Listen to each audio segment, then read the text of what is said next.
Welcome back to the Navy Sports Magazine. We're presented by the Navy Federal Credit Union, continuing to shine the light on Navy men's and women's track and field this week. Star on the line outdoors as they take on the Black Knights of Army. Pleased to be joined now by Molly Chapman from the Navy women's team. And, Molly, for in a week like this, what's the key to staying focused on the task at hand to make sure you follow all the details that you need to make sure you're peaking coming up on the weekend to try and help your team win another star?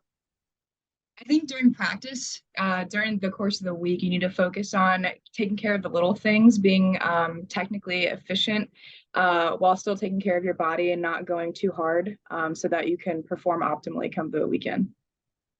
What is it about Loudoun County High? It's been so good to the Naval Academy, especially with female athletes in multiple sports. What is it about competing in an area like that that seems to turn out tremendous athletes the Naval Academy has certainly benefited from? Personally, for me, when it came to track, I think it was just the area we were in happened to have really talented people, really talented athletes and clubs and everything like that. I know when I was going into my state meet, 2018, 2017, and the years prior, I was up against Taylor Beard, who's now top ranked in the nation, high jumper. So I was always runner up behind her, of course. And then there was Trey Causey, who went to University of Kentucky later, and he was also school record holder over 7-foot jumper in high school. So something about that area just really breeds competitiveness, I think. When I look at what you did in high school, and we talk about multi-sport athletes all the time, how much did gymnastics help you, considering all of the different techniques that you as a jumper right now have used during your track and field career? It actually helped me in several ways. Initially, with things like the very first event I tried was high jump after learning that jumps even existed, which I didn't know walking onto the track team. I walked on for sprints and hurdles not knowing. So they said, if anybody's not afraid to do a backflip, come over here. And so that's what I did. I went over and, going over the bar, it's kind of unnatural, but if you're used to going upside down and backwards or that bridging motion, it's not super weird to try out. And then also, when it came to triple jump and long jump, it was very similar to a vault runway. The approach was almost exactly the same. And it was a little detrimental once I started doing them at the same time because just even though the approach was the same, I continued to get faster and faster the more I did track when I was working on the actual running aspect, which you don't work on in gymnastics. So then my vaults started looking a little wonky after a while. It's probably good I stuck with track. But yeah, they were overall very, very similar. And you'll find that in our pole vaulters too. A lot of them were high level gymnasts. And it's just like that body contortion that most people aren't used to.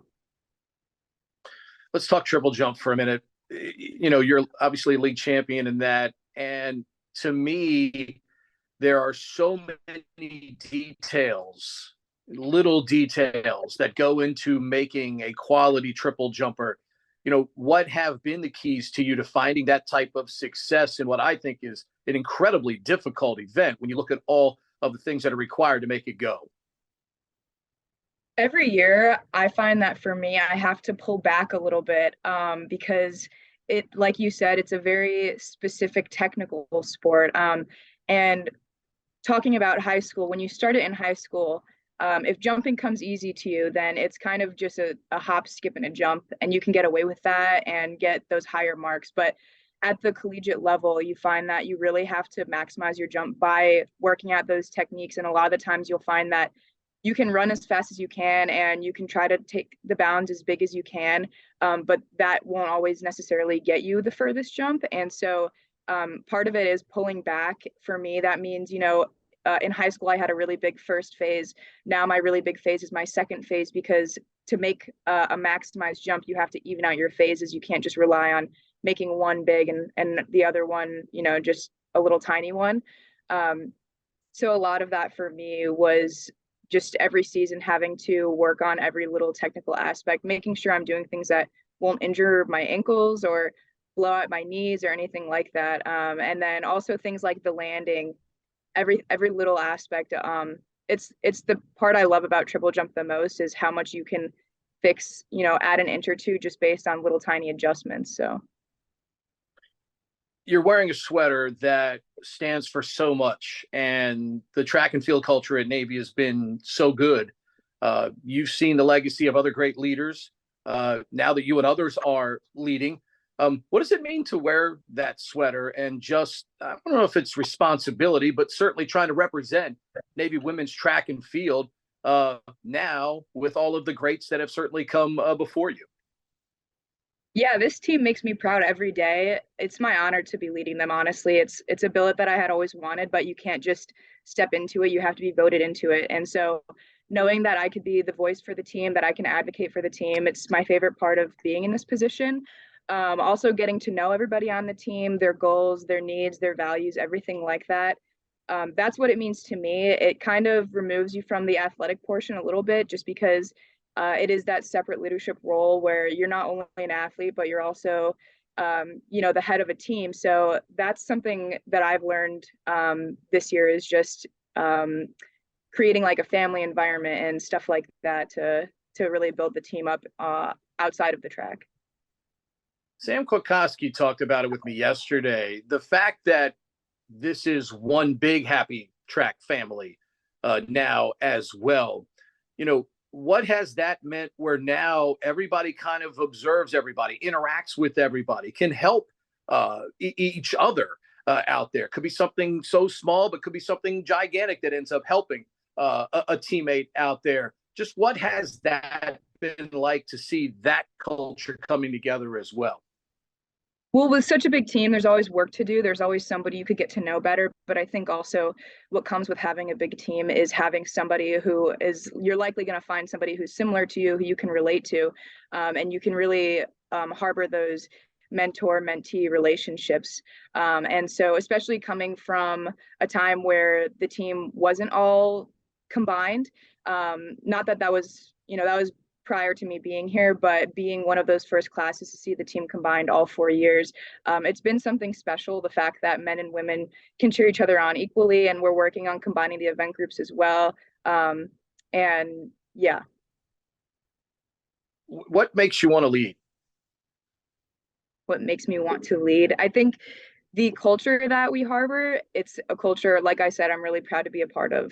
And so among all of the things I'm included in at the Academy, this is the one that I'm most invested in, closest knit with. And it's the fact that you're on the track really with honestly blood, sweat, and tears. Like if not at practice, and definitely at meets, all those falls you take, and the people you'll notice your teammates, when they hit a goal, when they don't hit a goal. It's really just something about that culture has made me want to lead this team. And I don't know if that's the same at other schools, but I'd like to think it's not. Drama and improv have been part of your background as well. What did you enjoy about that, especially improv? Because improv is exactly what it says. It's not pre-planned. It's not planned out. You just kind of react and go with it.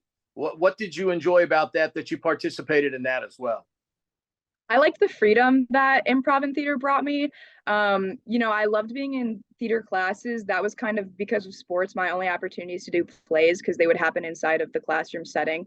So they didn't take up that extracurricular time. And so I did like doing those. I liked playing different characters, but the memorizing the scripts, that wasn't my favorite part of it.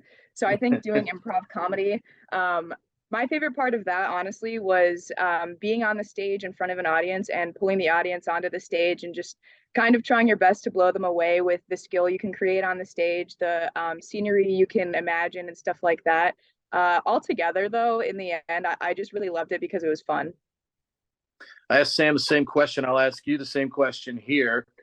If you guys were able to secure another star coming up this week, you get to choose the celebratory meal. What are we eating at the Molly Chapman celebration? Oh man, if it were entirely up to me, I would 100% go with Thai food. So we are going to win the star this weekend, and that Thai food will come. Molly, awesome stuff. Appreciate you. Appreciate the work of your teammates as well. Best of luck to all of you this weekend as you look to secure another star for that sweater. Appreciate the time today. Thank you so much for having me.